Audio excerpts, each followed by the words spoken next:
Good afternoon, and thank you very much for coming to Toronto Police Service. I'd like to introduce to you Chief Mark Saunders, who will be updating the media on the events of yesterday. Chief. Thank you, Victor. So as you know, yesterday, April 23rd at approximately 1:25 p.m., Toronto Police Service Communications received a phone call stating that there was a personal collision injury in the Yonge and Finch area. I can tell you 7 minutes after that phone call, the Toronto Police Service had a male under arrest for, we believe, responsible for the mass casualty incident that took place. Detective Sergeant Graham Gibson from the Toronto Homicide Squad is here today. He will be able to give you an overview of the investigation and the status of it right now. Chief Coroner Dirk Huyer is going to be here, and he'll also be able to provide some updates on other aspects of the investigation. But what I will speak to is the next steps with regards to the crime scene itself. Appreciating the fact that we're looking at approximately a kilometer strip of the busiest street in the country. It's an outdoor scene. There is a lot of evidence that needs to be gathered. However, we try to take every measure possible to expedite the processing of the scene without affecting or compromising the integrity of the investigation. In order to do that, we had to acquire the resources of specialized traffic reconstruction resources from other jurisdictions. I can tell you the GTA collectively called to pitch in, and we're grateful for that particular help that was asked. However, at the end of the day, we were able to utilize York Regional Police Service as well as Peel Regional Services to help assist with processing the scene as quick as possible. I'd also like to thank Commissioner Hawks and the Ontario Provincial Police for also providing special resources in helping look after the scene. I can tell you every effort is going to be made to continue to do what we can do to reduce the footprint that we have occupied at this point, and we are hoping by the end of the day to have that particular scene reduced. Now to speak on the actual investigation itself, Detective Sergeant Graham Gibson. Thank you, Chief. I'm going to update you on the investigation aspect of homicides 18 to 27 for this year. And with regard to the investigation, it is alleged that during the morning hours, as the Chief mentioned, of Monday, April 23rd, the accused, now known to be 25-year-old Alec Manassian, attended a Ryder truck rental facility just north of Toronto. He then proceeded to rent a panel-style van. Subsequent to that, he then made his way to the area of Finch and Yonge Street in Toronto, and this was around 1:30 p.m. As has been reported in the media, the accused is alleged to have posted a cryptic message on Facebook minutes before he began driving the rented van, and he drove it southbound on Yonge Street and onto the crowded sidewalks. He continued to drive southbound on Yonge Street, deliberately striking pedestrians on the sidewalk and roadway with the vehicle. The accused was arrested by a member of the Toronto Police Service in the area of Yonge and Shepherd Avenue. Once arrested, the accused was taken to 32 Division, and he was investigated by the Homicide Squad.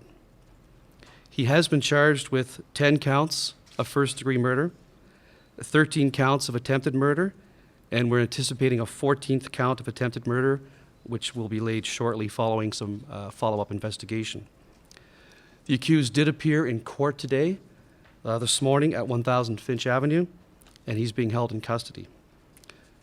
As you can imagine, the investigation is extremely detailed and ongoing. And because the accused has been charged, I'm restricted from discussing any evidence involved in the investigation, including any questions pertaining to motive. At this time, I'm going to appeal to members of the public and the business community in the affected area. If you have video of the incident or are a witness and you have not spoken to an investigator tonight or this morning or this afternoon, I'd ask you to reach out as soon as possible to the Homicide Squad or 32 Division to speak with an officer. The TPS has a portal on their homepage for members of the community to upload any video evidence they may have obtained along with their contact information, which can be put in as well. Investigators will be reaching out to witnesses and the surviving victims in the near future to follow up in the investigation. I'd like to thank everybody right now for their ongoing cooperation. Thank you.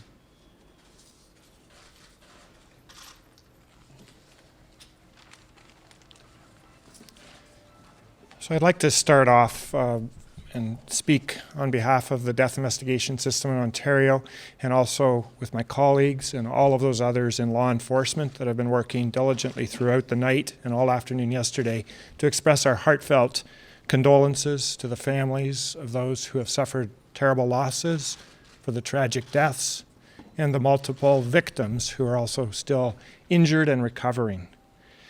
Also to not only the families, but also the communities, the city, and everybody generally across Canada and broader. It's a horrible tragedy, and one that hopefully we'll never have to repeat. I'm here working, representing, as I say, the death investigation system, working to support the Toronto Police Service and others as we sort through this tragedy and try to gain an understanding of what's occurred over the past 24 hours, just over 24 hours. We always work together as a team with police investigators and also with coroners, forensic pathologists, and others to try to understand the circumstances. It really depends on the type of case as who will lead that case. In this case, given the fact that there are criminal charges and this is a criminal investigation, the police are leading most of the investigation. However, we have the responsibility for the examination of those who are deceased, and a key component of that is the identification of those peoples. There's a number of questions that are being raised about when are we going to release the names, who are the people that have died, and when can we learn more about them. I'm going to tell you today that we have not confirmed any of the identifications at this point, and we are working to do that work carefully. We clearly recognize and fully sympathize with the families, and we recognize the significance of those and their friends who are desperate to understand and to know the true identities of those who have died. I'll tell you, identifying the victims is our number one priority, and last night, Detective Sergeant and I were working closely with others. There were 3 coroners that were present at the scene, and we were working closely with our forensic pathology colleagues to help to start that work. But we also have to ensure that we're completely accurate when we do this. So we're always balancing the need to know and the desire to know quickly to ensure that we have 100% accuracy, and that takes time. And that time can be very frustrating in situations. When we have tragedies of such multiple numbers and complexity, it's very challenging. It occurred in a very busy pedestrian area, and it occurred over a significant distance. And there were many who are injured as well as deceased, and we need to have a full understanding of both the injured as well as the deceased to truly understand who each of those peoples are to effectively provide information to those families. It's far different, for example, from somebody found in their house deceased. So why does it take so long? Most of the time people have identification on them, and that gives us the first information as to who that person may be. So from that information, we then reach out to family members, and we have done that. The police service have done that, working with us, and told the family that we believe their loved one has died. And we've asked them to help us to develop a method to scientifically confirm those identifications. And those confirmations will be through dental x-ray comparison, potentially fingerprint comparison, or if necessary, DNA comparison.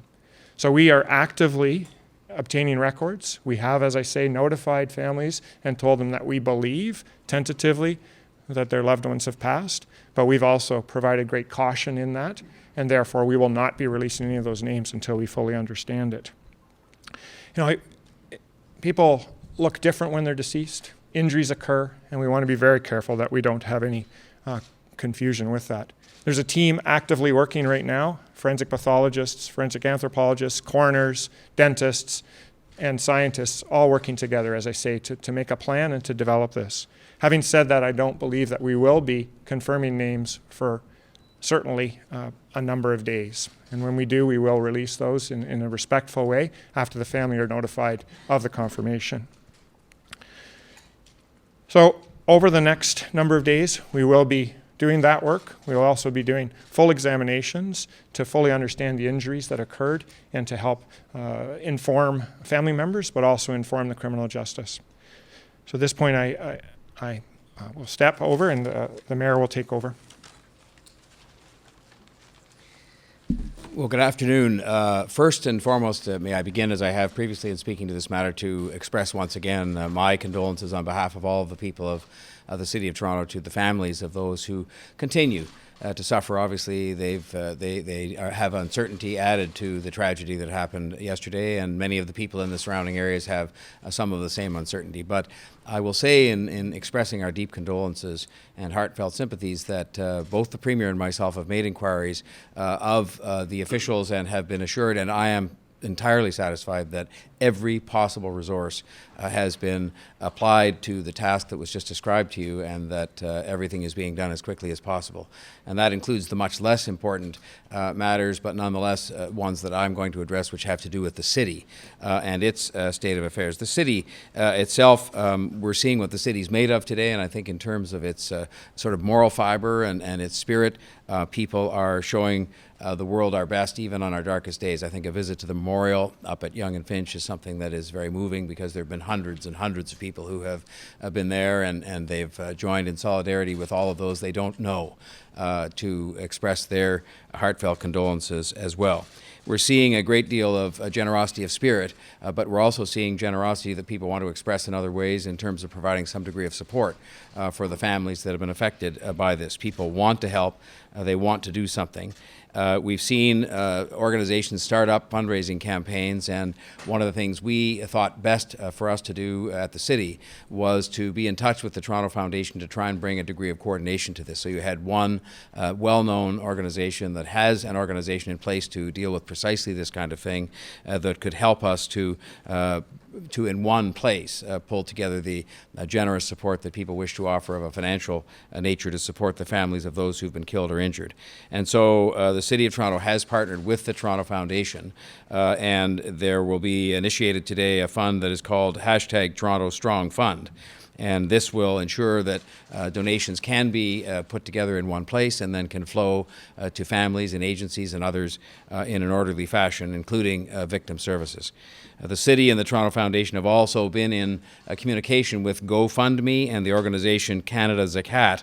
They have both very generously and kindly stepped forward to take some efforts, some preliminary efforts to assist families as well. And these are all important efforts, and I want to express on behalf of the City and the people of Toronto our thanks for people who have initiated that generosity. What we're now going to do is try to work with these groups to coordinate all of these efforts, and ideally to make sure that it is captured and coordinated in a fully accountable and transparent manner in one place, so that everybody knows exactly how things are being handled. So we're all working hard to respond to this as best that we can. In terms of other things, we're dealing here with a city that is in mourning, but we're strong and we're resilient, and we're, I think, showing the world how Toronto responds in times like these. And one of the challenges that has been in front of us has been to keep the city functioning.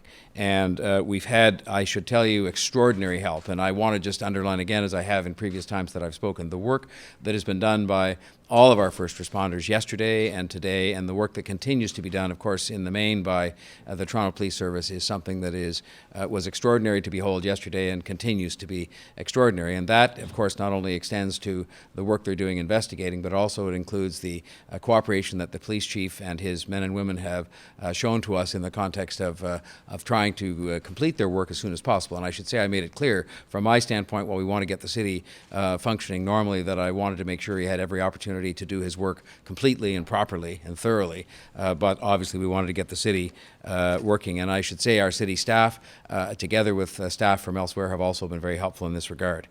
To that end, the North York Civic Centre will reopen tomorrow for business as usual, and we expect that to be the case, and that there should be nothing that should alter that. As you know, more than half of the affected area has already been open to pedestrians and to traffic.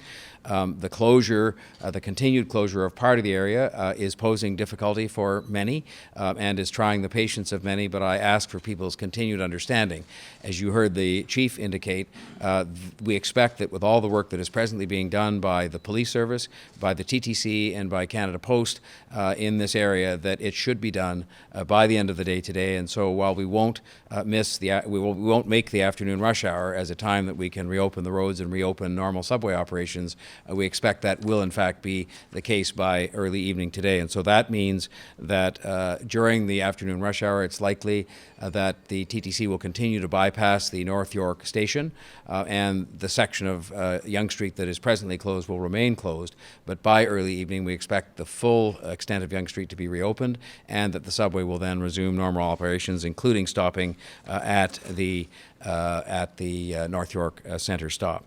And I will just say once again that in addition to the thanks the Chief offered to all of those from around the world who've been in touch with Toronto to offer their condolences and their sympathies, thank you. To the surrounding municipalities who've helped the police service and others with the task of doing all the work they have to do, thank you. And in particular to our own police service and to all of the people involved in this and all of the others involved in any way in emergency services, healthcare, the coroner's office, thank you, because they have done an extraordinary job, I can assure you, having had the chance to see a lot of it firsthand. Thank you.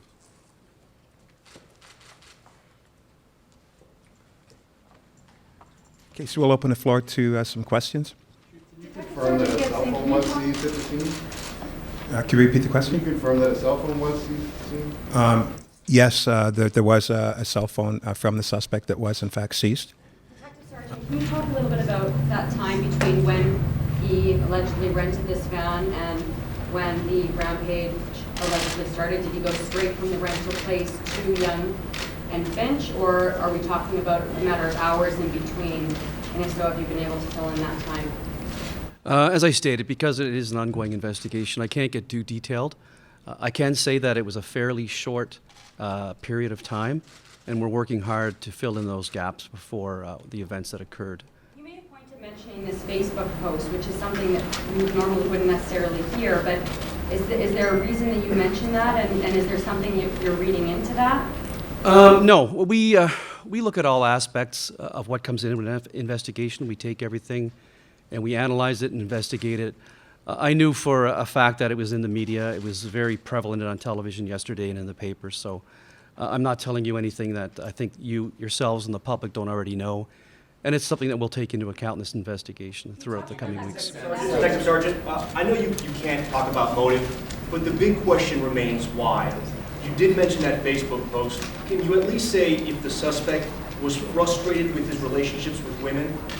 Again, because that's part of the evidence, that's going to be part of our investigation. Is there any group that you're talking to in relation that he may have been affiliated with in connection to that cryptic post? There's no group that we're speaking to. What we are doing is collecting all of the information that we can find.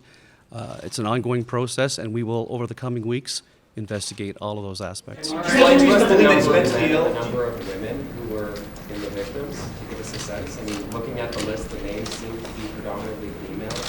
Yeah, that's fair to say, predominantly female. Can you talk about age range? Age range, it was anywhere between your mid-20s up to the area of 80s. Any indications the suspect knew any of the victims? There's no indication at this point in time. Cell phone, was that the thing that was in his hand as he was being taken down? We're going to have to examine video to ensure that, so I don't want to answer that conclusively until I've had a chance to view all that video.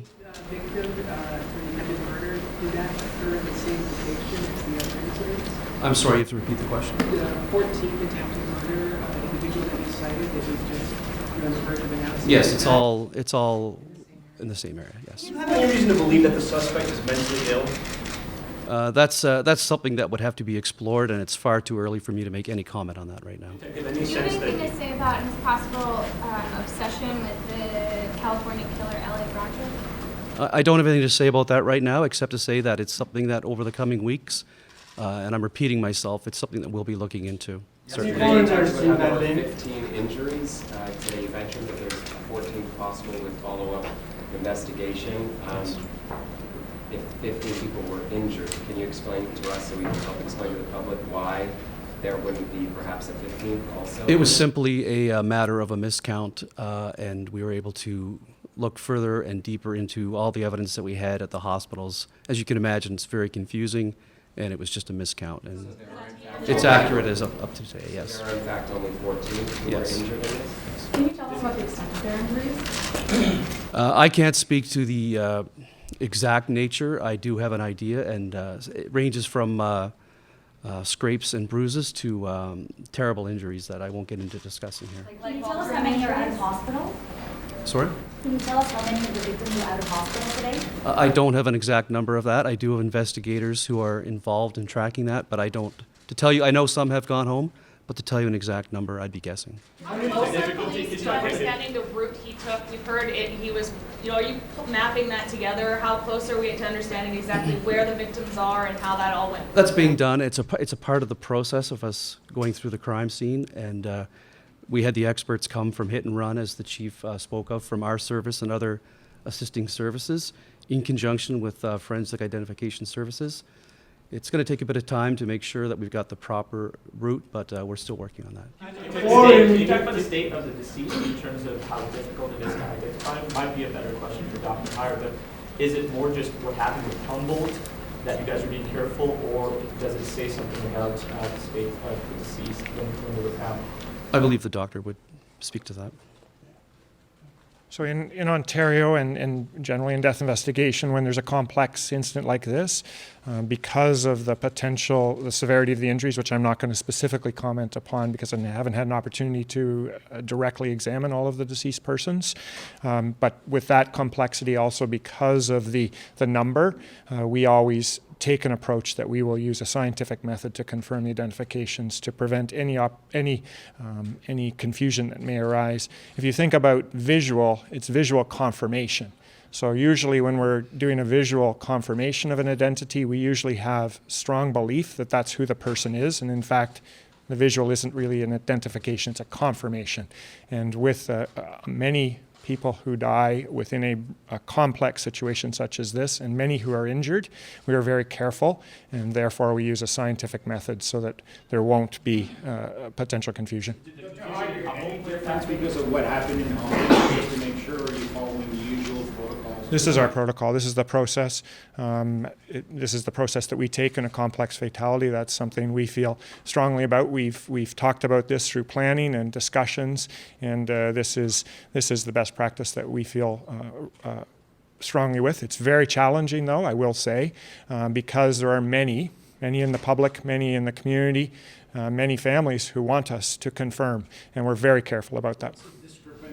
Discrepancy in the length of time that it takes to do, follow that protocol compared to the usual way of doing this. Well, the usual way really is case by case. So there are many cases that we would be using scientific confirmation in other situations of death. So for us, a visual confirmation would be based upon a number of circumstances and factors: the house they may be living in, the ID they may have, when they were last seen, who they were with, all those sorts of things may make visual confirmation much more straightforward, as opposed to a pedestrian who's walking in a portion of Toronto and it's unknown, walking by themselves, and they are struck. So you can imagine there's significant complexities, and the factors that would allow us to have a more specific idea of who it is would be limited. Are a majority of the victims women, or a majority of the deceased victims women? That was said earlier. Can you just clarify? I'm not going to comment on that because I don't have all of that sorted through until we have confirmation. Are there extra resources being brought in at the coroner's office with the Bruce McArthur investigation, this van attack? Can the coroner's office keep up? Yeah, it's the death investigation system. So we're coroners and forensic pathologists and other forensic experts. We have plans for complexity situations such as this, and we've mobilized that plan, and we feel confident that we are moving in the most effective way. We have a plan in place on how to do these examinations. We brought in extra people last night. We have capacity, and we feel confident that we have a plan that will allow us to move in the most time-efficient way. Frankly, it takes time to get records, and it takes time to meet families, and so that's not a resource issue. That's really, you need to ensure that you're talking to the right person. You take the time to do that, and obviously people are grieving. Then we need to achieve finding those records, which may be challenging, and then those records need to be compared effectively. So we don't want to rush this, and it's not because we're limited in numbers, it's because we want to take the most appropriate time to ensure that we give the best answers possible. How many are injured Those exactly? families, because there are maybe international families at play in this case? Yeah, there were a number of complexities in reaching the families and reaching through friends and other ways. The Toronto Police Service did an admirable job. We worked together to think of a strategy and to try to provide the information as quickly as possible to the families. I have to really take my hat off to the Toronto Police Service, who did an admirable job in both with the injured as well as the deceased persons. Timeline. Yesterday, I think we were told 26 minutes between the beginning and the arrest. 7 minutes is what we're told today. Is this just a matter, and sorry, this is probably a question for the detective sergeant or the chief, is it 7 minutes from when the first person was struck to when Mr. Manassian was under arrest? Detective sergeant? Or the chief, whoever wants to. To be honest with you, I don't have an exact timeline. It's something we're still working on. When we do have a better idea and we've had the chance to go through the video footage, I'll have a better idea, and that's something that we're still doing right now. 26 minutes, when we were told that last night, like, that's a long time for it to be going on. So there's a big difference between that and saying it was over in less than 10 minutes. Could we say less than 10 minutes? Yeah, I would say it was closer to the 10-minute. Without getting specifics, did the suspect make any statements? Yeah, thank you. So the information that I have, it is from the first call to the moment of arrest. And I'm told, and I've been told more than on one occasion, that was a 7-minute gap. Chief, you talk about the officer who made the arrest. A lot of people have been amazed by that video. Do you think your officer showed remarkable restraint, or was he showing remarkable training? Well, I mean, it's a combination of both. I mean, as an organization, one of the aspects of policing in today's environment with all of the urban cities across Canada is that we find that more of our calls for service involve a lot of aspects that require more de-escalation.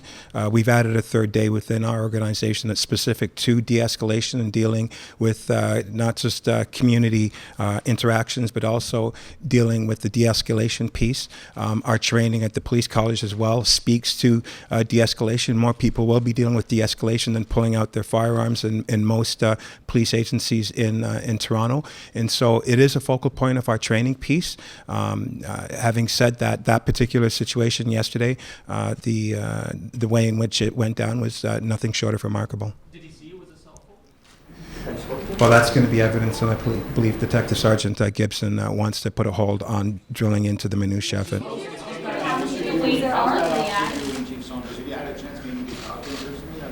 I've had a very brief opportunity to speak with him. He's doing well. He's very thankful for all of the support.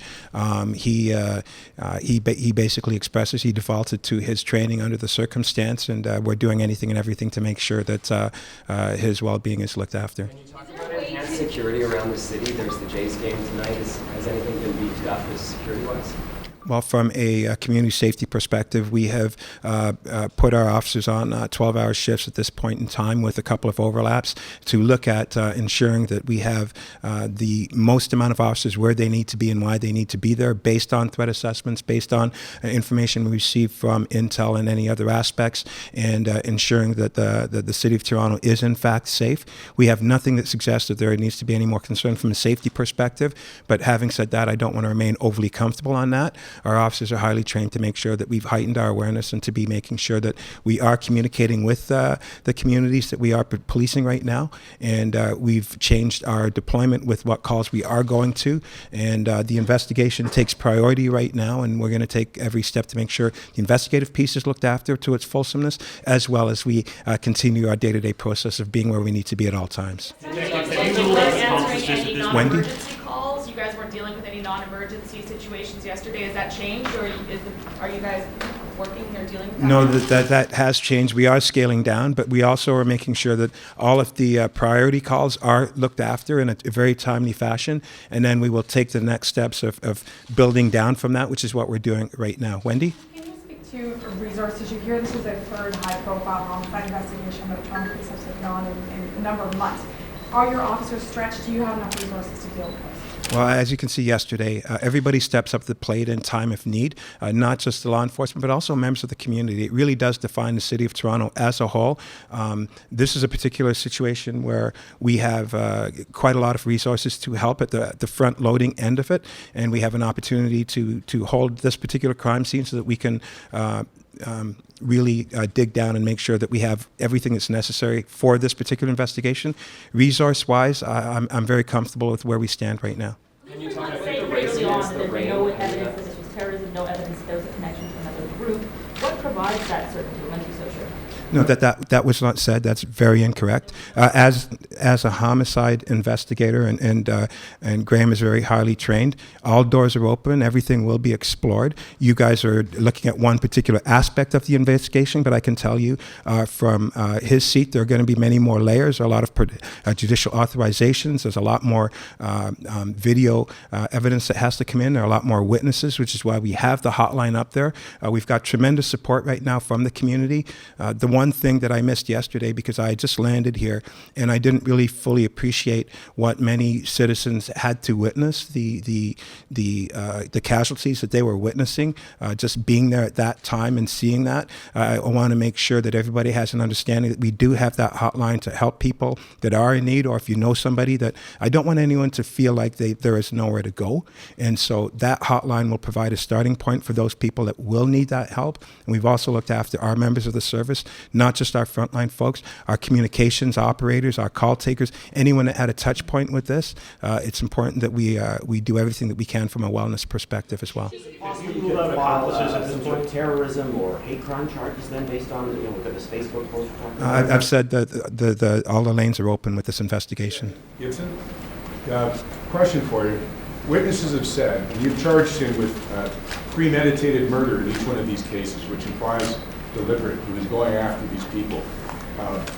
We're hearing a predominant number of the people killed or injured were women. Do you have any evidence in pursuing the fact that he was bypassing men and targeting women? Because one of the witnesses said he watched him. He was very deliberately driving. Do you have evidence he was deliberately targeting more women than men? No, at this stage, we have no evidence of that occurring. As you can imagine, we had to focus yesterday on our victims and the people who were injured, our scene, and gathering as much evidence as we could at the time. All that has taken an inordinate amount of time. Last night, all through the night, everybody worked, including this morning.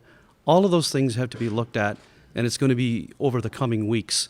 So there's no way I can make a general sweeping statement based on that kind of information. Specific, did he make any statements to you? Incident to come this evening, and I know Peel and York were saying how big of an issue that is for the reconstruction and doing all the examination and investigation that they need to do. So how big of a concern is that race against the rain for you and your officers right now? It's not a concern of ours right now. You guys are waiting, from what I understand, for a warrant to get into the accused home. Can you just speak to what sort of things you'll be looking for in there? The chief mentioned judicial authorizations, that sort of thing. Talk about that path. Over the coming days and weeks, I imagine there'll be a number of judicial authorizations, including production orders, and I'm not going to be discussing any of the evidence that we'll be searching for. Just the fact that, as you are aware, it will be being done, as it is in most homicide investigations. Have you gotten into the house yet? I won't be commenting on that right now. Chief Saunders, just quickly on the de-escalation, are police taught to deal differently with someone who's asking them to shoot, who's asking to be shot? Witnesses heard him saying, shoot me, shoot me. Well, there are a couple of aspects to that, and the most direct answer is yes. We are taught de-escalation and its importance of looking at the situation. All aspects of policing, when you look at our touch points when it comes to use of force, when we make our 27,000 plus arrests in a year, our use of force is less than 0.5%. So taking that into consideration, we are trained to use as little force in any circumstance. But the other factor on top of the training is providing the proper tools that are necessary for the officers to have the opportunity to try to use as least amount of force as possible. So by the introduction of the board having us to have an opportunity of expanding on the conductive energy weapons, we will have all of our frontline officers being readily equipped with that tool that will have a tremendous benefit, I think, on reducing loss of life and reducing harm. But does someone asking to be shot change the way that a police officer interacts with that? There's no cookie cut. You have to look at the situation. What are the issues? What's the proximity, mindset, level of violence within that situation, backdrop? What's the environment behind the particular person? So there are a lot of moving parts that we incorporate within our training, and of course, at all costs, we are looking at the reduction or loss of life as a method of resolution. Special qualities, Chief, that agent has, because you've got two different cases, Sammy Forcio on the one hand, James Forcio, I'm sorry, on the one hand, and this agent on the other hand. Same training, unless you tell us otherwise, same training, different outcome.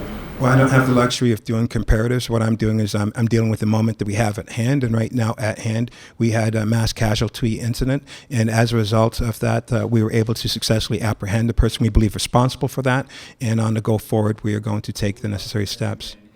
Qualities that you were able to discern by meeting with your agent that might help explain on top of his training? It's, as I stated, our officer defaulted to his training, and as a result, we've got successful outcomes.